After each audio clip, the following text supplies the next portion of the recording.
Firma Ostrožovič je najstaršie vinárstvo na slovenskej strane Tokaja.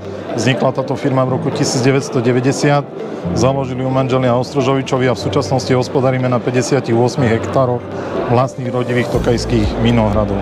Čiže tam na východe Slovenska, kde nič nie je, je malé rodinné vinárstvo, ktoré už 33 rokov funguje. A úspešne reprezentuje Slovensko nielen na slovenských, ale aj medzinárodných súťažiach.